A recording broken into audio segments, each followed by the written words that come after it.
Come join Kyle, John, and David as they go through what's on the playlist. Find out what's everyone's favourite at Chicken Soup for the Soul Entertainment. We have a few segments, to be honest.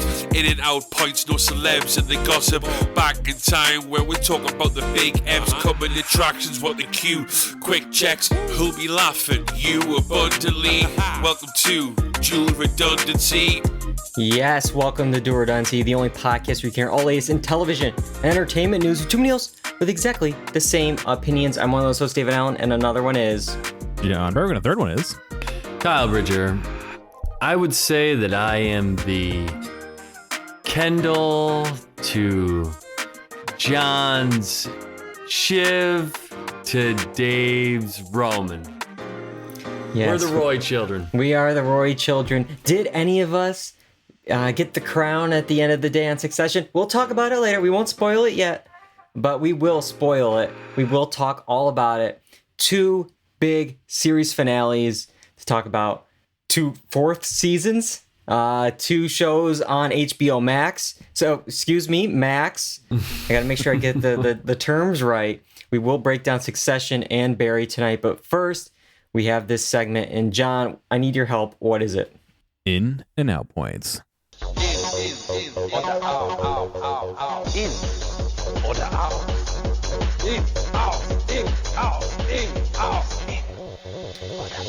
Yes, we've been talking about it for a while, but as of last week, HBO Max, which launched 3 years ago after it replaced HBO Now, which launched 5 years before that, is now officially Max. Drop the HBO, it's cleaner, or is it? You would think after numerous launches, I mean, every few years they launch a new streaming service, that would be smooth sailing for this one. No problems whatsoever. Not only did they have their usual crashes and errors, but there was also a really big issue that took the internet by storm. Credits. So during the rebrand, instead of keeping the list of credits, per role, the director, the writer, the producers, they instead lumped everyone into creators. And this lack of specific details really irked many creatives, including some who are currently on strike and some that could go on strike. So I got some statements I'll read in a minute here, but initial thoughts on this, John. Should we, for when we do the podcast, it's just creators, right? And you just list everyone's name. I mean, that's fine. We're all here doing stuff, but for something this big, what do you mean? How dare you? You say that like we're not doing. All right, never mind. For something like this, where like there's just so many people and they all have such like specific jobs, like, and you have the data already split up, and that's how it previously was. Like, who signed off on this? Who was just like, screw it, put it all in one group? Like, yeah, it's just someone who doesn't know, or is it someone who just doesn't care? Like, how do we figure out what happened? And like, what's this distinction? Because this has the Sopranos here, and you have obviously the creators, David Chase, but you got the writers, you got Matt Weiner, you have a bunch of other folks in there as well. But then if you look, I was like happened to look at Succession, the very first person listed under creators was Will Ferrell. And yes, he is an executive producer on it because he worked with Adam McKay and they were producing partners back in the day. But I will take it, I'll make a bet. He has not done a single day of work on that thing since the pilot. Maybe even before that. Not a single day, but he's the first name listed. I don't know about that. But Kyle, I cut you off. What were you saying? Yeah, I was just going to say there's executive producers on a bunch of shows that don't do anything for the show, but still have the credit, whether it be they're footing the bill on this kind of thing. But that doesn't mean they're creators on the show. But I just feel like, to go back to John's point, why? I feel like whenever these changes are coming about, it's a way to screw over someone. Yeah. And it's probably for residuals or something. I don't know what goes into that, but that's what I'm thinking. It really shows what like HBO Max and Max is feeling about just, the creative process. It's like, creators, people made it. It's like, but do you not no writers and directors and producers and this, and like there's different departments, different creative people working together here. And so the WGA West president Meredith Steinman said, Warner Brothers has lumped writers, directors, and producers into an invented diminishing category they call creators. This is a credits violation for starters, but worse, it is disrespectful and insulting to the artists that make the films and TV shows that make their corporation billions. Meanwhile, the Directors Guild, who's actually negotiating right now before a potential strike themselves, said, quote, for almost 90 years, the Directors Guild has fought fiercely to protect the credit and recognition deserved by directors for the work they create. Warner Brothers Discovery's unilateral move, without notice or consultation, to collapse directors, writers, producers, and others into a generic category of creators in their new Max rollout, while we are in negotiations with them, is a grave insult to our members and our union. They go on to say that the DGA will not stand for it. We intend on taking the strongest possible actions in solidarity with the WGA to ensure every artist receives the individual credit they deserve. Way to really just, you already got one group mad at you. Let's get another group striking because of this issue. It's like, come on, what are we doing? Yeah, and the fact that they just kind of dropped this on a Wednesday without, releasing it or saying that they were going to do it or providing any information that they were going to do this, that they just sort of like, oh, let's see what we can get away with kind of thing, even makes it worse. But I don't know how much worse the whole HBO, Warner Brothers, Discovery, they just are the gang that can't shoot straight, man. They're terrible. Yeah, we'll break some of their decisions down in a minute here. But Max responded, and they said that even execs didn't know of the change, and it could take weeks to fix this error. They said, quote, we agree that the talent behind the content on Max deserve their work to be properly recognized. We will correct the credits, which were altered due to an oversight in the technical transition from HBO Max to Max, and we apologize for this mistake. John, was this just a technical transition issue? This makes me think that they have some checks and balances. It's not just like change it and hit go. Like someone probably has to approve it all and make sure the spacing and kerning and all that. But then if they have someone who's doing that, it's going to take them weeks. Why did it pass in the first place when someone was supposed to be checking all the kerning and all that? Like how you can't have it both ways? Like, oh yeah, it was just a mistake, but it's going to take weeks to fix the mistake. It's like, no, this is such a BS because there is no possible way that this is just some kind of tech error. Because one, executives sign off on everything. There's somebody signing this off. There's not just like an intern just like, well, let me just do this. No, like there's multiple people that have to get it approved. But then two, you actually have to create the bucket for creators. Like you have to tell the computer, put them under the term creators. Yeah. It's not just like, oh yeah, the computer just, said, oh, we're going to just lump all these people together. We're not the actors, but the writer and like, no, they're not that smart. The computers, AI is smart, but not that smart right now. So this is just they're just making stuff up what they can do to kind of save face, I think. But yeah, what a mess. It is a mess. Everything has been a mess.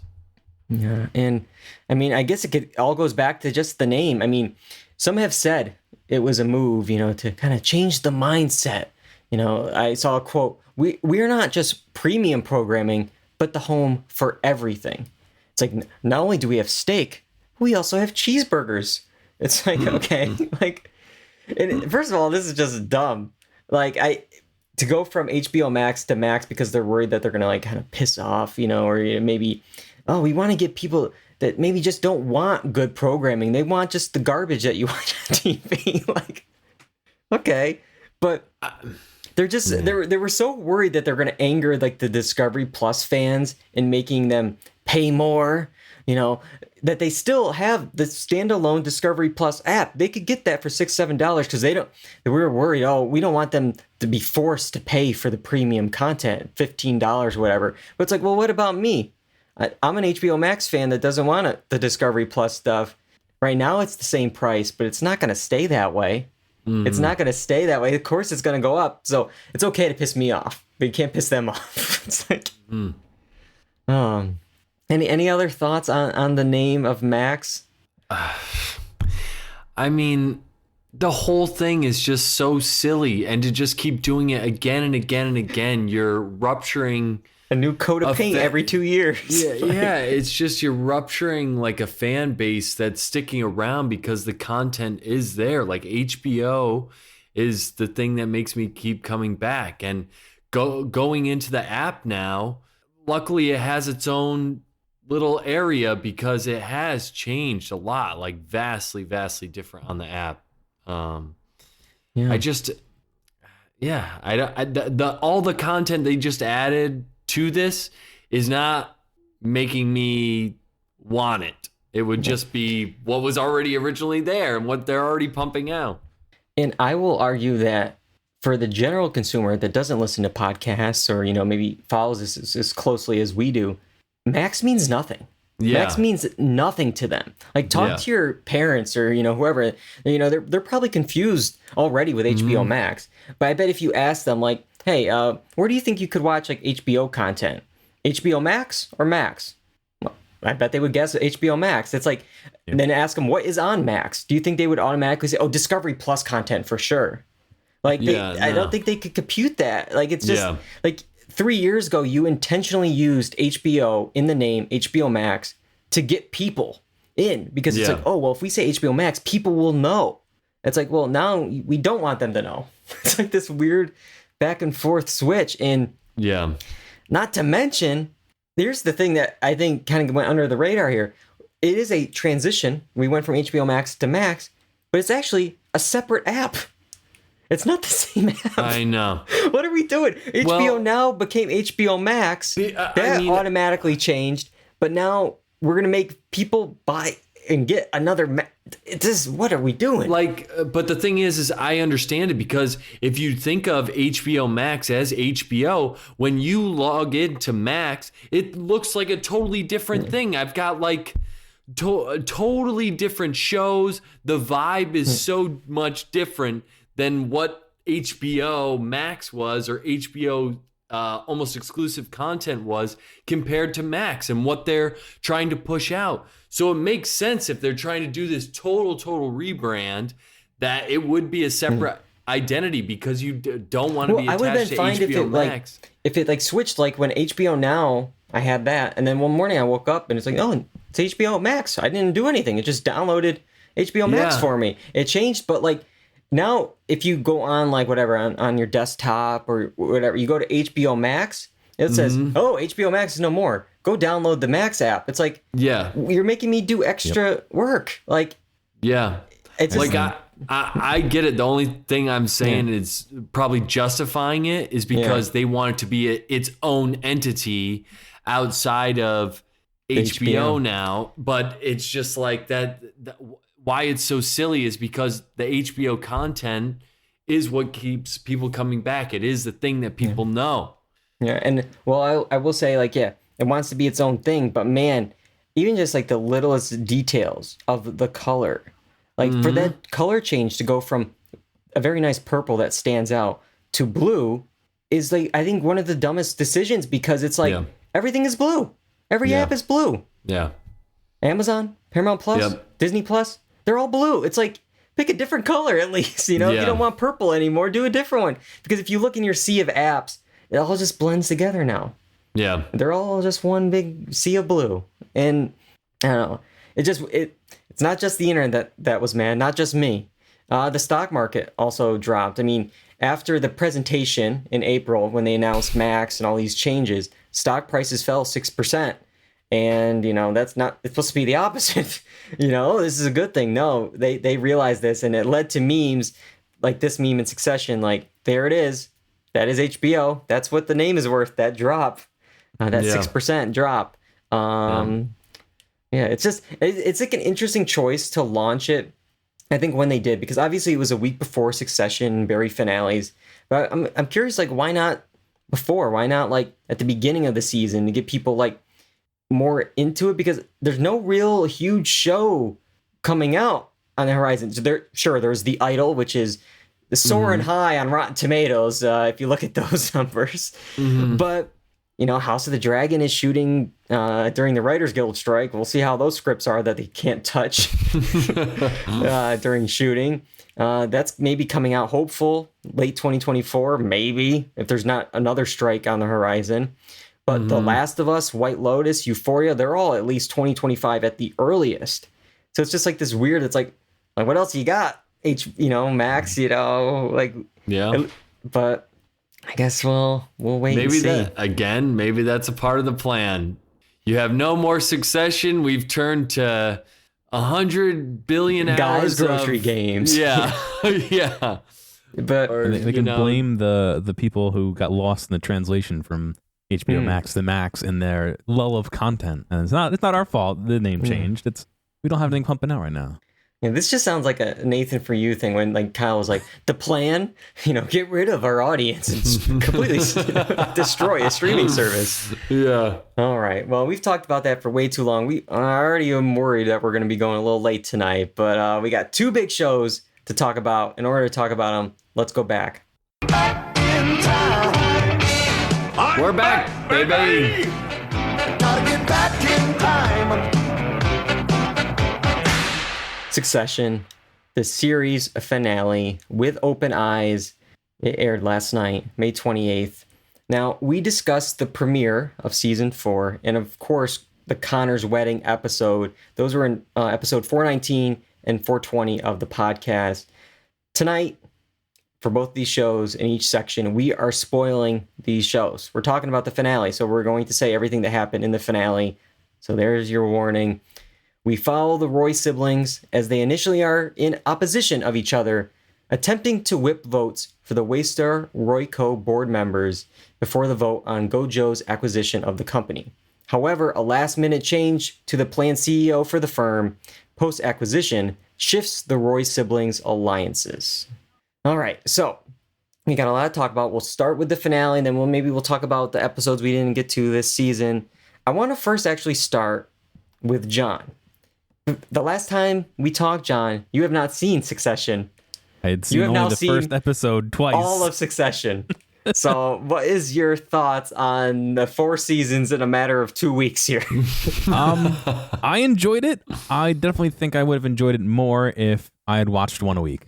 I think it's one of those shows where it needs a little bit of time to percolate and to mull over. So I think I would have enjoyed it more. However, it wasn't bad. I mean, I enjoyed it. Made me sad at a couple of parts. Made me, laugh a couple times. It was pretty good overall. Yeah, I was gonna say I don't know how much seeped in through all these years of us talking about it with L to the OG and obviously the Connor's wedding episode. You know what? To be honest, I knew those things happened, but as it was rolling out on the screen, I wasn't thinking about it. So it didn't really. That's good. It wasn't a surprise, you know what I mean? But it wasn't a complete oh yeah, I know that happens. It still was. It was good. I'm so glad that you get to, feel the experience of seeing Tom Wamsgans eat chicken off of the plate of Logan. What is he gonna do next? Put his what in the potato salad? Yeah. Oh, I guess. Man, what a great so. Oh, Kyle, we'll break it down, but initial overall thoughts of the finale. How was it? The finale overall. Okay, I think I'm with everyone else and what I'm reading online, they absolutely loved it. I thought it was okay. I thought story-wise, it tied up all the loose ends, even questions that I had. I'm like, are they going to come back to this? And there was little blips in there. I'm kind of happy with how it turned out, but there were a couple of scenes that went on too long for me. And we can talk about those when we get into it, but that I thought made the finale a little disjointed at points, but overall loved how the story turned out. I'm going to miss these characters and it's just still well written, all those things. It just the disjointedness just made it okay for me. I hear you on that. So for me, it's this finale was a wild ride. I mean, initially the first maybe half, third felt a little slow. I was like, where are we going? Okay, it's another We go on, Roy versus Roy, getting the votes. Like, I know, I mean, don't get me wrong, like, that's still fun TV, but it's just like, okay, we've seen that before. Kendall saying it should be him, and the other two are like, no, like, even though it's like, come on, I'll get it off my chest, because right now we'll say, yeah, sure, all three of them are not serious people, but for the other two to even think they hold a candle to Kendall, it's like, I know. off it. Like, come on, guys, just suck it up. But all three finally get along. They agree it's going to be Kendall, and then it started to feel like this is not Succession. Like this weirdly heartfelt finale. The three of them, making the meal for a king, and then watching the footage of Logan at the estate sale, and I'm like, okay, something's not right here, because Succession is, it's a Shakespearean tragedy. So where's the tragedy here? And then when Tom tells Shiv, then like, he's the CEO, he's the choice for Madsen. It's on. And like then when it was like, okay, that last like whatever it was, 45 minutes to an hour from that point was like, it was moving, battle stations, we were going. And I think we should get right to the big conference room scene. So there's this boardroom vote. It's 6-6. It's a tie. And it all hangs on Shiv. It's the last vote, who leaves the room to consider kind of both options. Do we go with Lucas? Do we go with Kendall? And the train not only derails for Kendall and the Roy children, but it completely crashes. And this decision from Shiv, pretty much saying, like, I don't think you'd be good at it. And it's just Kendall is trying anything he can. Yeah, because he just can't fathom that would even be the reason. It's just like, this can't be true. He's not equipped to think that he isn't this unremarkable person. Like, he is, of course, like, this is my birthright. This is me. This is who I am. This is my personality. I'm 100% designed for this. Since he was 7. Yeah, exactly. And he just can't accept it. And he throws everything at the wall. He's guilting her about like a possible suicide attempt. He's denying killing the worker from season 1, in the finale there, which makes everyone just feel betrayed, because it's like, well, wait a minute, you said that at the end of season 3, and that brought us together, and it was an emotional moment. We were there for you, and that was not real. And he doubles down on it, and but the thing is he felt attacked by them in that moment, so that's why, And he claims he deserves it as the eldest boy. And, a little callback to Connor, because we can debate who's the eldest there.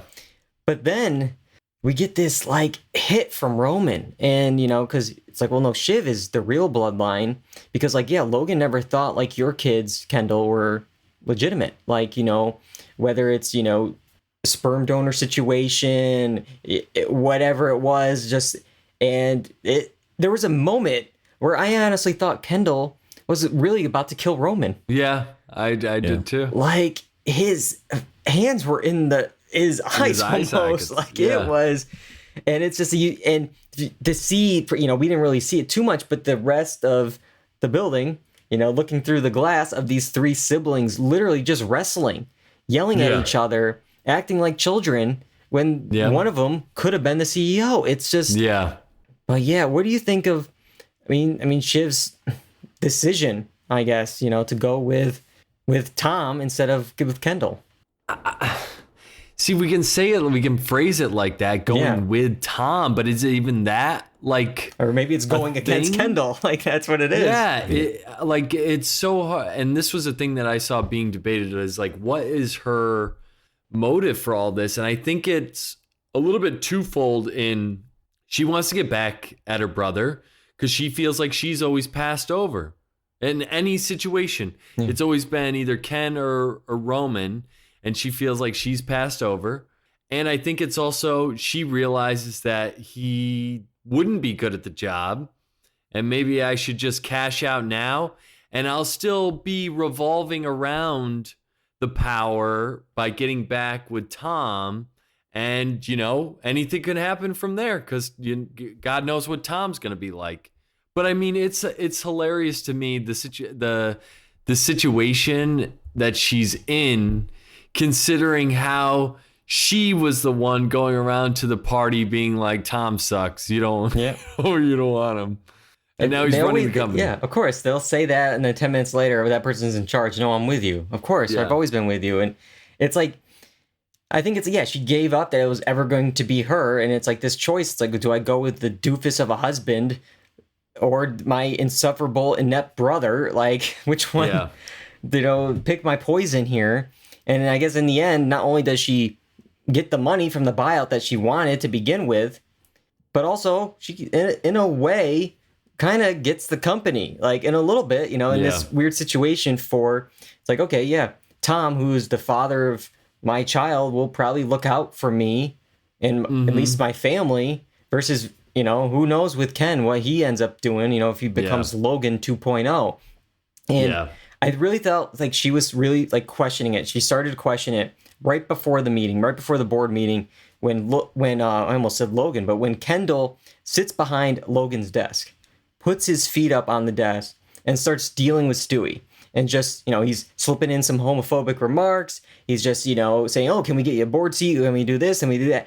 And then not even, one moment of turning to Shiv, turning to Roman, asking for any of their input. Like, wasn't this supposed to be kind of this thing? Like, we'd still have a say in situations. Yeah. It's like, nope, it's all him. His decisions, he's making the negotiation. It's him, not us. And it's like, I saw it. Like, it's like right there. It's like, all right.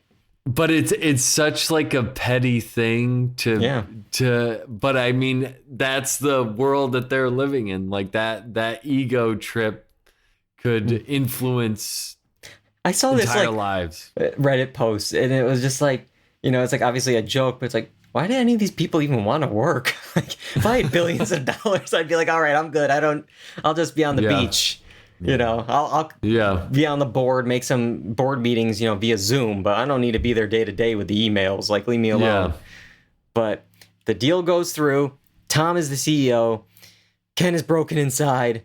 Now, pre-finale, I think I texted you, Kyle, and I was like, I'm leaning towards Tom. I think it's going to be Tom. Of course, a lot of the internet was joking, oh, it's going to be Greg. It's going to be the kind of a Game of Thrones situation. It was never going to be Greg. No. Come on. Like, at the end of the day, they have to at least, again, appease the board, appease shareholders. But what was this theory you were telling me about with the name Womscams? So I saw that it's been going around Twitter, I think, and TikTok. This woman said that there was a former baseball player, like in the 20s or 30s, maybe even before that, that was the first and maybe only player to do an unassisted triple play, which means getting 3 people out on the hitting team by yourself. And so since this guy had the same last name as Tom, the theory was that based on his name, he would take out the 3 Roy children. Interesting. So it's an interesting theory, and it was going around before the show came out, or before the finale. So it's kind of cool if that was the reasoning for why they named him that. Yeah. That would be really interesting. Yeah, especially because, I don't know, because, a lot of this is from the mind of Jesse Armstrong, as, unlike what Max, creators tablet area says on the website. And I know he's British. I don't know how much, maybe he follows, sports, or at least somebody on his writing staff told him that little stat when they were naming characters. But either way, it's a pretty cool thing here. We'll talk a little bit about Tom now as CEO. And, I think we got this very initial test from Metzen at dinner. When he says, when he says this, it's like, okay, Shiv may not be the right person. I may want to sleep with her. And it's like, well, I know there's probably like part of him that he probably does want that. I also think this was like a test for him to be like, all right, is Tom really my yes man here? Like, will he go along with this? Because this is a terrible thing to say to someone's, husband here. But it's like, oh, he's going along with it. He will be my yes man. He will go along with anything I say if I am the owner. I don't want the image of like myself as this puppet, like that magazine showed that Shiv was controlling him. It's like, okay, I can really control Tom in this situation. And looks like he passed the test on that. What do you think that how's Tom going to do as CEO, you think, Kyle? Well, based on how he did with ATN on the election night, it's Gotta get more touchscreens. Yeah, not so great. But I think he's gonna do fine in the sense that he's gonna do whatever Mattson wants him to do. But Tom is not a dumb dude, because at the end when he was like trying to figure out, he was talking with Greg about who he should clear out, who he keep around, and Fisher Stevens' character there, Hugo yep. comes up and he immediately is like, "Oh, where's Carolina?" Yep. And Jerry, he pointed out Jerry, and Jerry's not stupid. Like, she was smart. She was calculating her moves. So I think he could assemble a team that could keep him in power and do well. And I think he always does well with information. But again, it's Tom, though. you know. Yeah. But I want to talk about like the ending shot of Tom and Shiv. It's very, I feel like The Graduate, you know, the two of them thinking, you know, we're riding off into the sunset. We got everything we wanted. But they're together, but not necessarily in love here. You know, obviously, it's like, it looks like the pregnancy is, you know, going to go through. There'll be this happy family, quote unquote.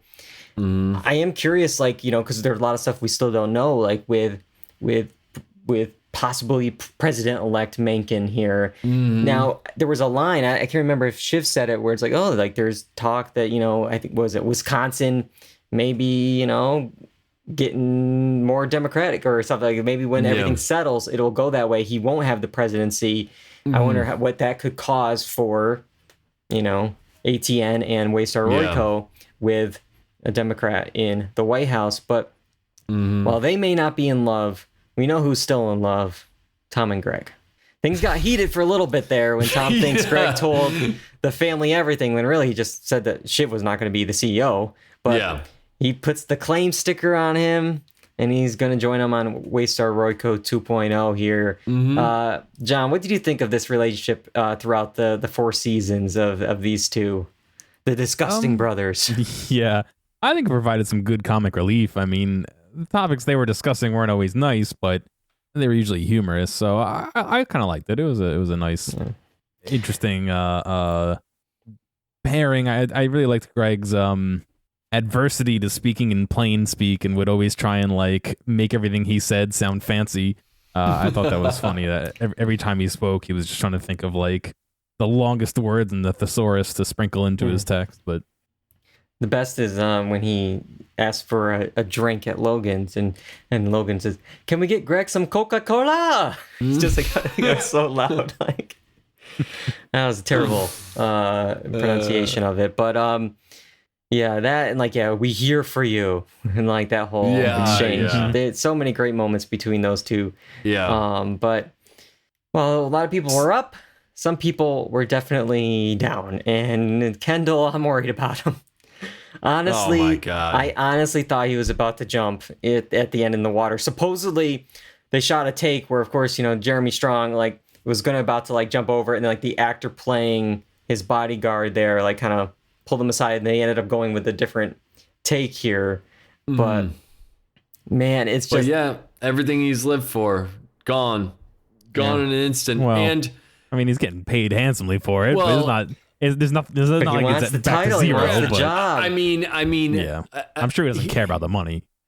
We just had a very emotional scene where the siblings are all together, and he thinks they're all behind him, only to be backstabbed, and then had the worst stuff said to him, and then no one hears that part. They just see you attack your brother. I mean, this guy.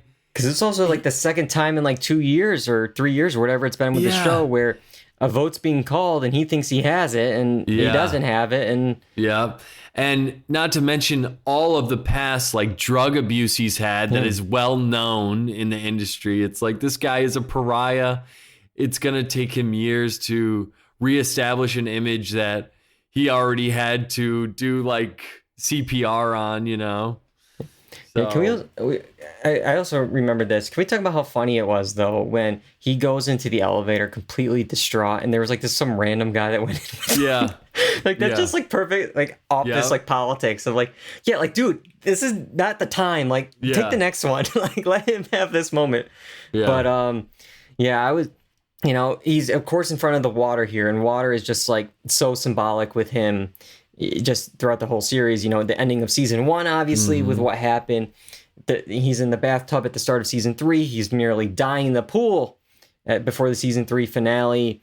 He's happy in the water after he nails the Living Plus presentation. And then even in the finale, he's looking down at his 2 siblings, when they give him the full CEO title in the water there. And I don't know. I don't have an answer here, but it's like, I feel like, water, I was looking it up. It could mean so many different things, whether it's power, whether it's purity, or even chaos. And I feel like those are all the things Ken has gone through, like throughout the series, thinking he's, I'm going to get the power. And then, of course, it just becomes so chaotic, those waves crashing on him. And sometimes he's being able to float, and other times he's sinking. And it's just, I just love that motif throughout the whole series. And I think we can talk a little bit about the season in general. I mean, the season was structured in an interesting way. Each episode was about a day. It was a unique way to show this final season. Sometimes I really had to extend my disbelief on some things. As much as I liked it, there was points where I'm like, okay, no company like ATN would lay off all those folks the day before their biggest day of work, which is the election. And then they also have a huge funeral the day after that, and a board meeting the next few days after launching a whole new product in Living Plus. And there's a full printout minute by minute of what happened on election night, merely a couple of hours after it happened. Like, how did they get all these sources and printed and released by 8 a.m.? But also sometimes the travel stuff. I mean, I know they fly private and all that, but it was just like, wait, there's a lot of travel happening here in a short amount of time. Yeah, they are constantly just flying around just for 5-minute conversations. But I think if you were gonna maybe do a top 4 Mount Rushmore of the season with episodes, obviously you got Connor's wedding, obviously you got the finale. I would make an argument for election night and the funeral. I think are 2 other. I mean, to have election night, funeral, and the finale, just 1, 2, 3 is a crazy run of episodes. But man, the election night was just, for me, it was hard to watch. It was because it was almost like a doc about the last 2 elections we went through the eyes of Fox News. It was all just really, as Roman says, making good TV. That was all it was. Just good TV. And so it was cringy, but it was also it was still hilarious. Tom and Greg, doing coke behind the whiteboard, yelling about broken touchscreens, the wasabi in the eye with the lemon LaCroix. Yeah, that was next just a little lemony. But yeah, any other thoughts on the election night episode, guys? Anything that stick out with you with that big of an episode? I say it's a little bit lemony in the LaCroix, but it's also carbonated. I don't think I want that in my eye, even if it was no lemon. Oh man. The election night was a good one. It just moved so quick, and it was just the backstabbing and the where Shiv was not really calling her contacts at the DNC there, and then it's and Ken finds out. Out and calls the election, because it was this kind of angel demon Ken in the middle situation where Roman wants this, Shiv wants that. Where do I go? Do we make the call? Yeah. But you have that. The next episode, you got the funeral, and this is just acting like a masterclass. It's I saw stuff where kind of like the Connor's wedding episode, they kind of shot it for like a play in real time for the most part, to really give the actors kind of the ebbs and flows of it all. And we kind of saw a lot how it happened. Full speeches from a lot of people, even the very hard to watch one from Roman with that emotional breakdown, the grief finally catching up to him. Any thoughts on the funeral episode and these performances? Well, yeah, I mean, the line that Roman has where he's like, is he in there? Yeah. It's like, oh man, that was a crushing one. And I thought with Kendall kind of saving the day here, I thought that lent more credibility to his, Yeah. possible leadership, stuff. But and then I thought Shiv's was just like, is she just saving face by being up there, by saying something? It was just so random. But I think this was the beginning of the end for Roman, because when they said he'd become a meme, right? And they couldn't even look him in the eye. It was just like, oh, it's so bad. And then this is the episode that ends with him running into the crowd of protesters and seeing what happens, pretty much. Yeah. Man, it's gonna be a real tough year at the Emmys. I mean, not only do we have all those shows we've talked about in the past, but if we just look at Succession, I mean, Culkin is actually moving from supporting actor to lead this season. So he's lead actor along with Jeremy Strong. And Sarah Snook also went lead actress as well from supporting. So you think, supporting is really, emptying out, but it's like, no, you still have obviously Matthew McFadden, you have Alan Ruck, you have Nicholas Braun for Cousin Greg. You have so many people. And then to top it all off, I really thought Brian Cox, obviously, limited screen time for Logan this season. I'm like, maybe he'd be able to go guest. And I think, he would easily just win the guest acting, thing. But I think the number of episodes, because he, appeared in a couple other ones after his death, I think he's actually supporting, but he's choosing to stay in lead.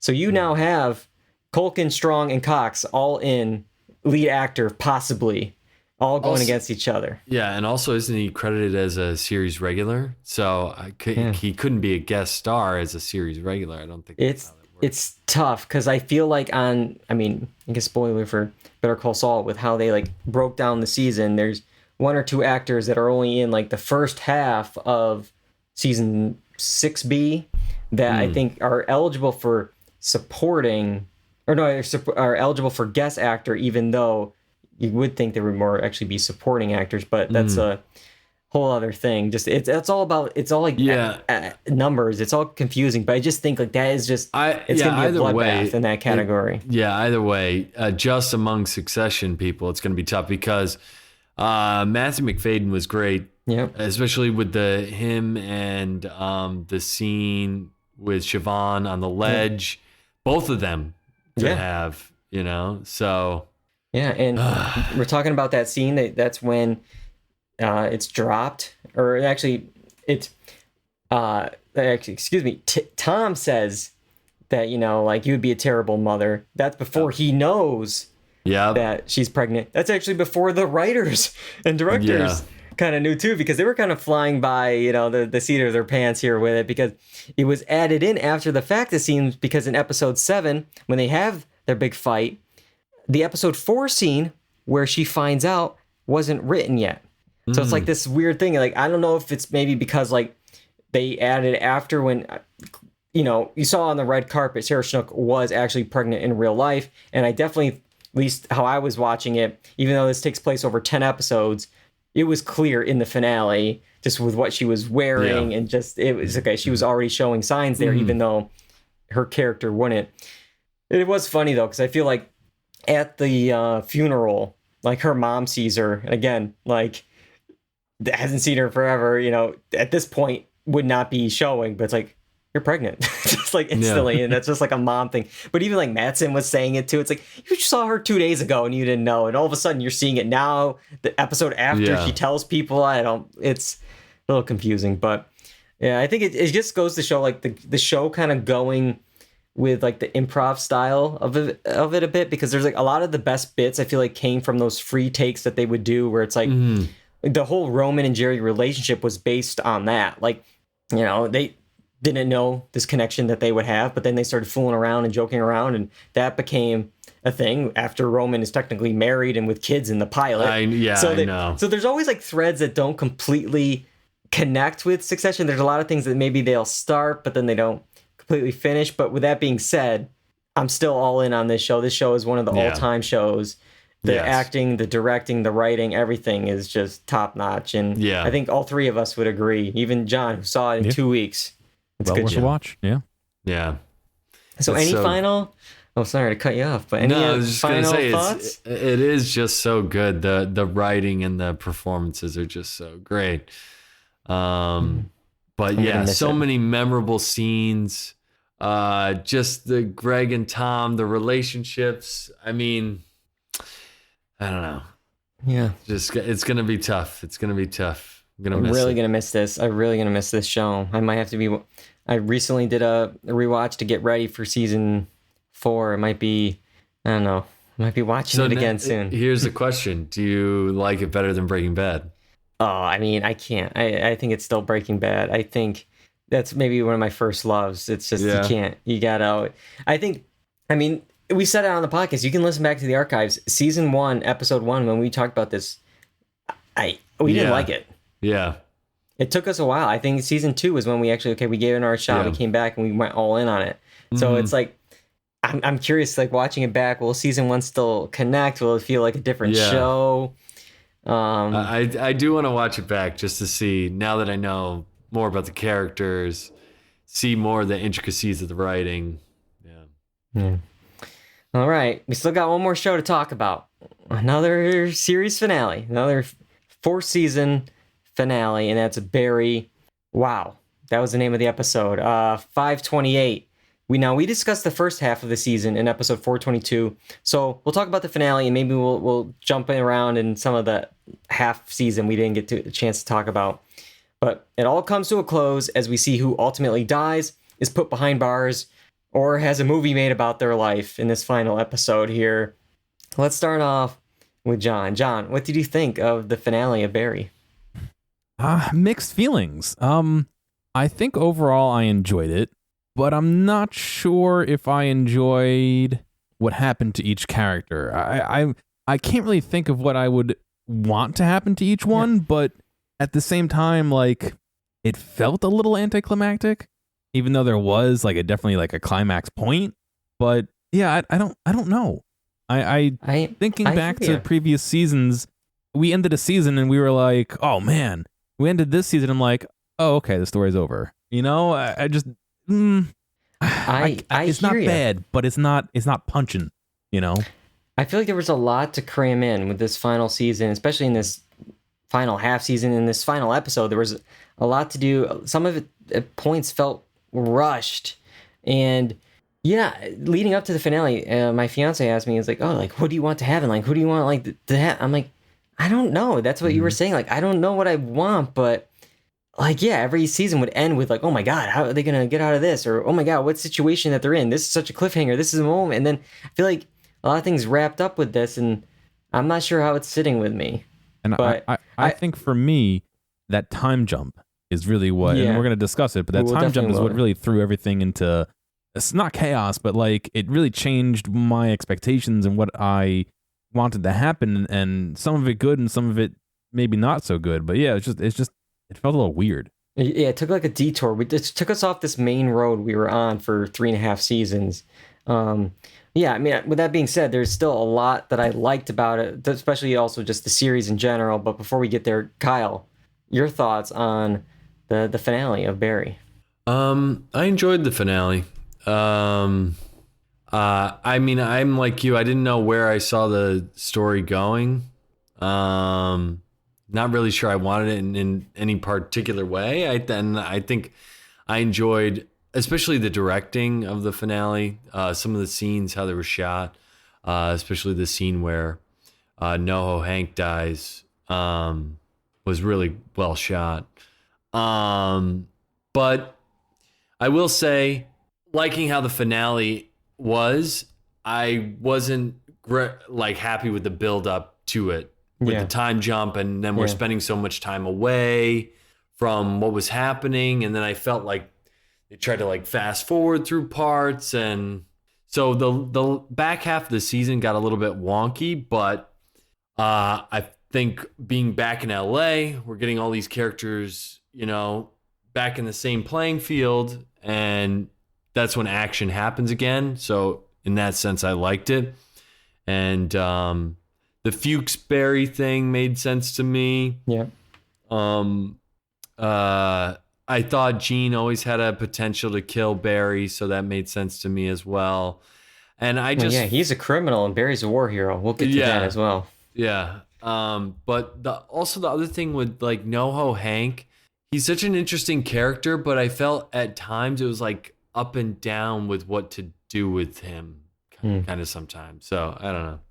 But overall, I enjoyed the finale.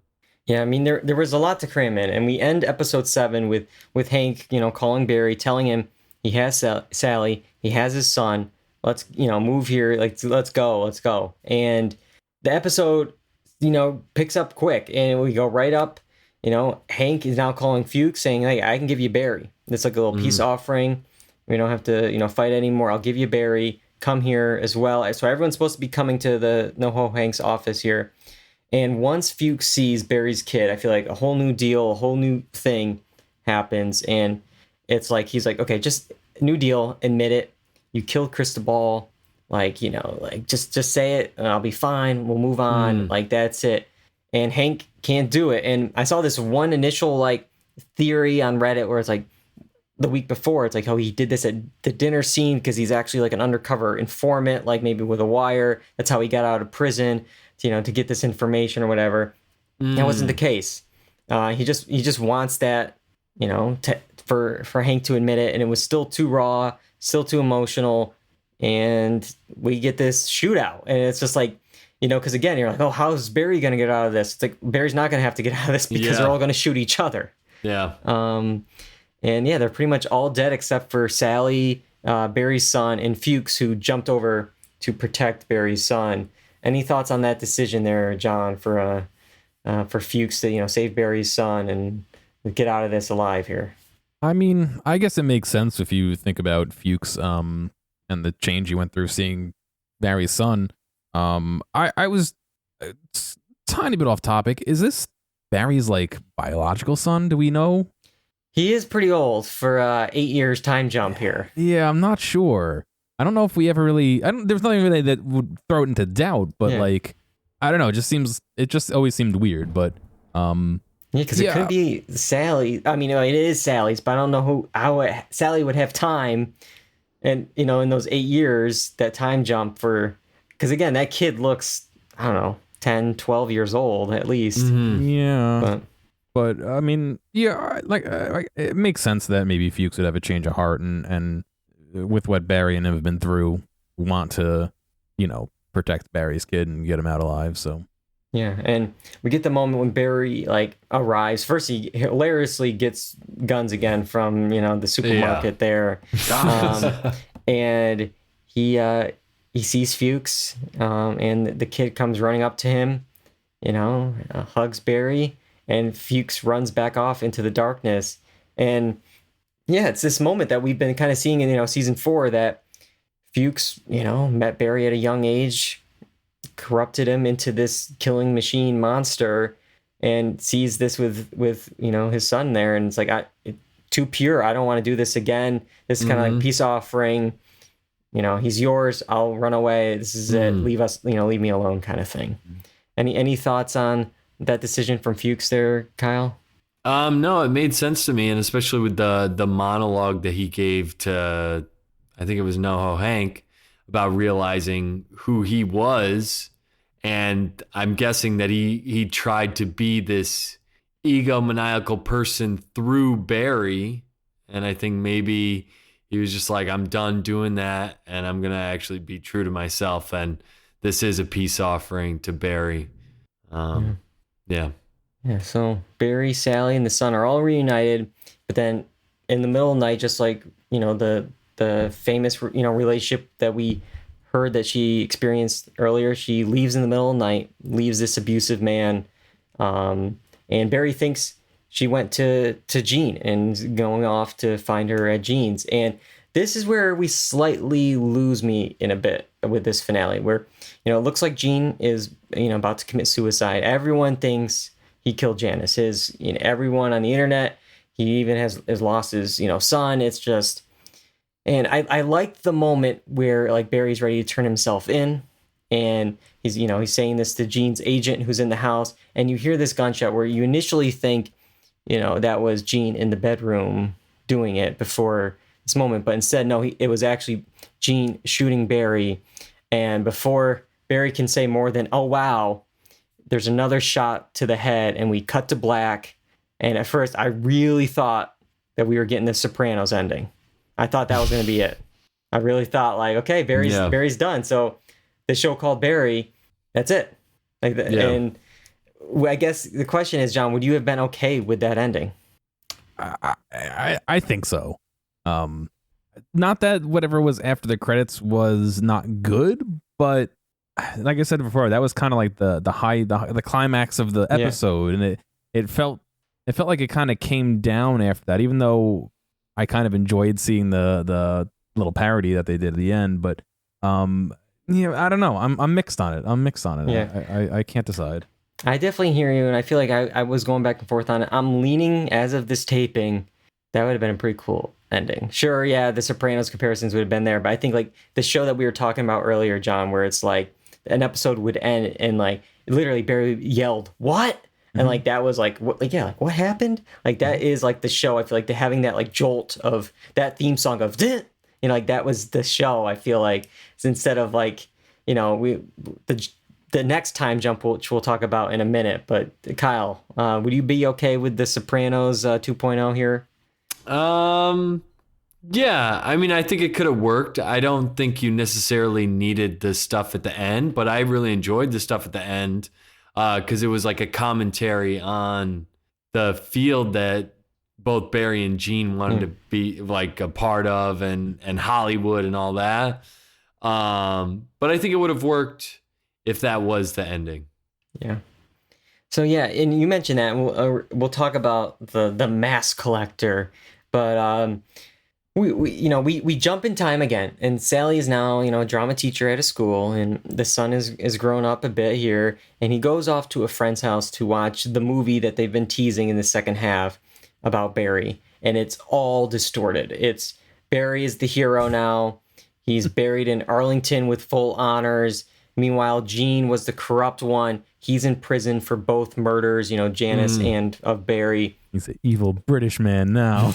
And I like the commentary it was saying about like, the anti-hero, like we're watching this anti-hero, and that's what the show is. Barry's the protagonist, and like I liked what they were saying with that. But I feel like this is where it kind of lost me and stuff. I don't know if I fully buy this being like the events that everyone accepts in this world.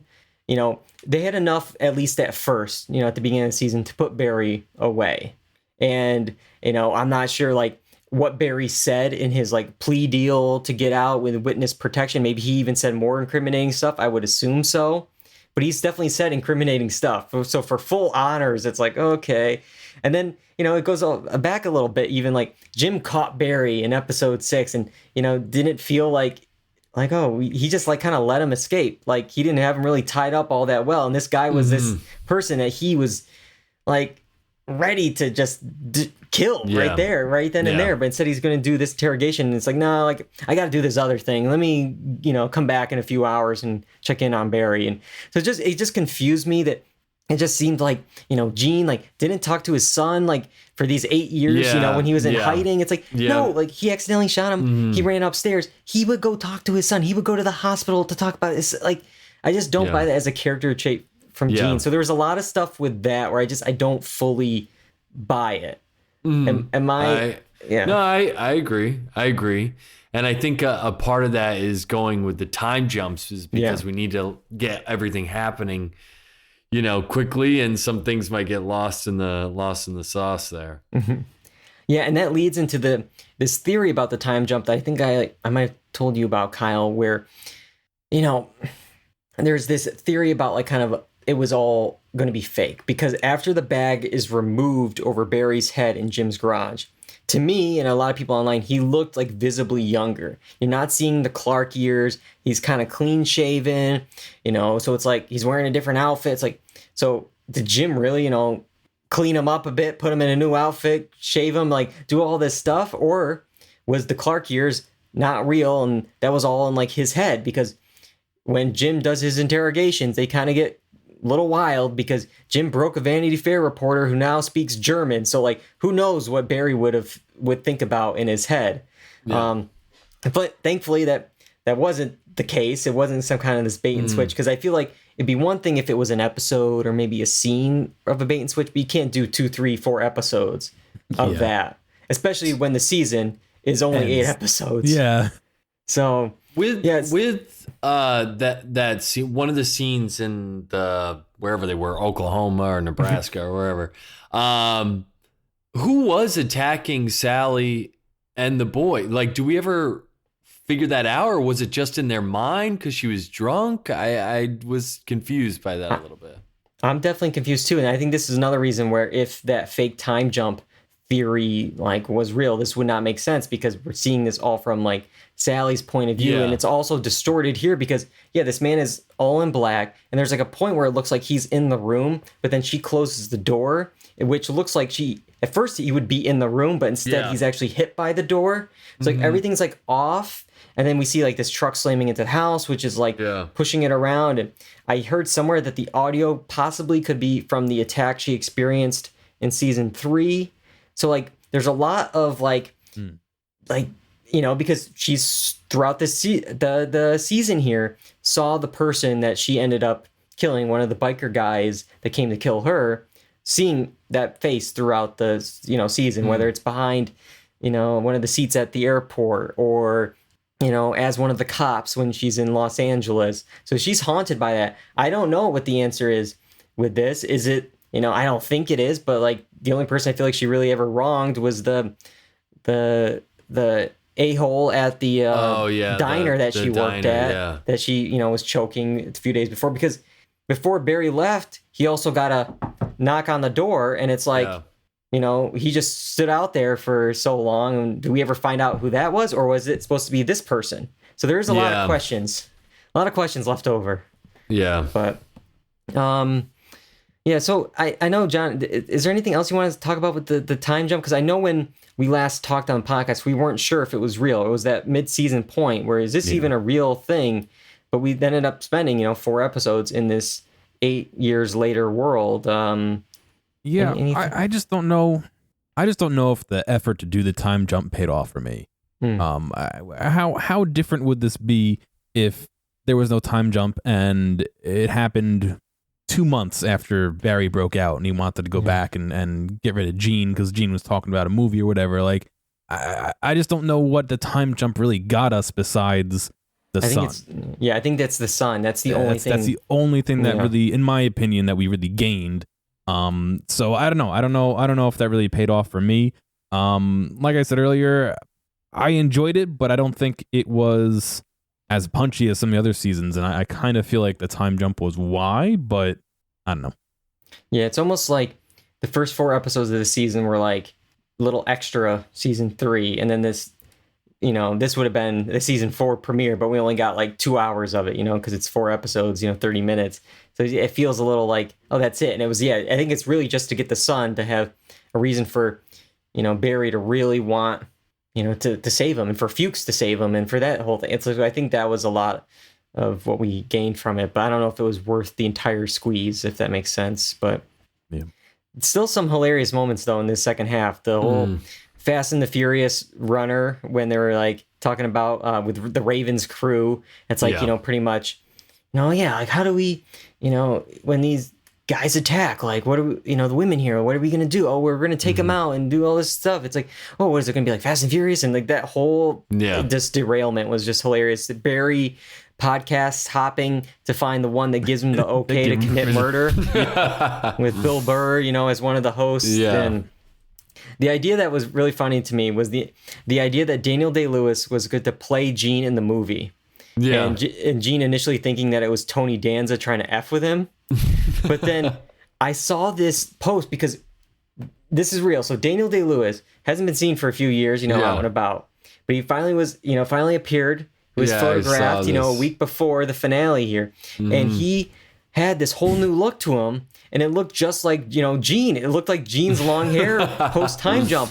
So I'm like, if these producers of Barry somehow got Daniel Day-Lewis to come out of retirement for this like bit in the finale, That would have been amazing. That he was would have playing been Gene crazy. Cousineau in the Yeah. Mask Collector, but fortunately, that was not the case. But man, what a weird coincidence of the hair and the timing and everything of that. But wow, I just like subtle moments because it brings back these comedic moments where like Barry going to buy the guns, Yeah. and then they like drop down the music and you hear like natural sound, and it's just like this what everyone deals with at the mall or whatever, and you just hear finally I can see it is right as he's I like love how walking in, and it's just she just like so- says, I have to show you these, and it's just like pictures, and he's like, okay. And it's just Well, I like, mean, yeah, if he's a combat medic, that probably is like nothing to him, you know? Like, yeah. and he just like goes in the finale. He's just like guns. It's just like walks.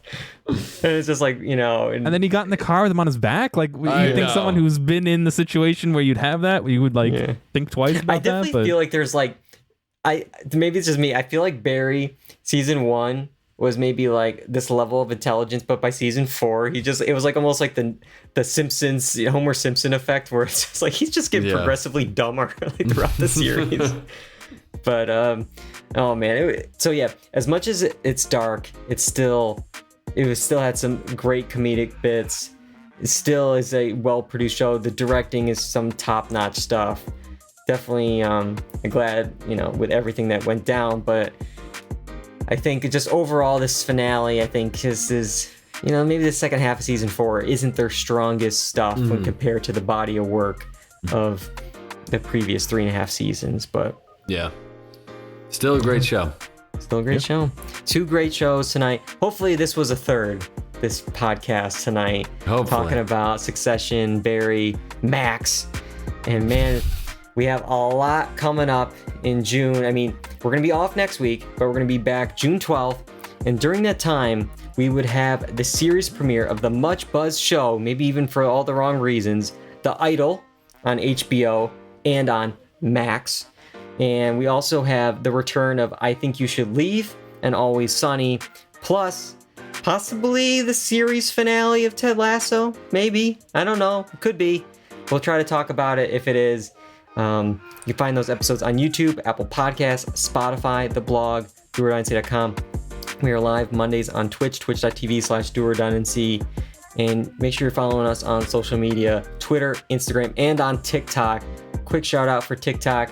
We hit 1,000 likes across our videos. We started this a few months ago, posting these little extra clips on TikTok. And they seem to be doing well. So if you're not following us yet, get on it at doordonancy on social media. I got to thank both you guys tonight, spending your holiday weekend doing a podcast with me, talking about these 2 shows. For John, directing the episode, getting it up on Apple Podcasts and YouTube. I couldn't do it without you guys.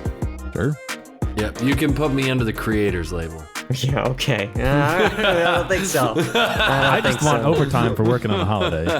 I'm missing that. I'm sorry. But until next time, I'm David Allen. I'm Jeff Berwick. Nah, I'm Cobridger. And that's all we got for Do or Don't See. Goodbye, everybody.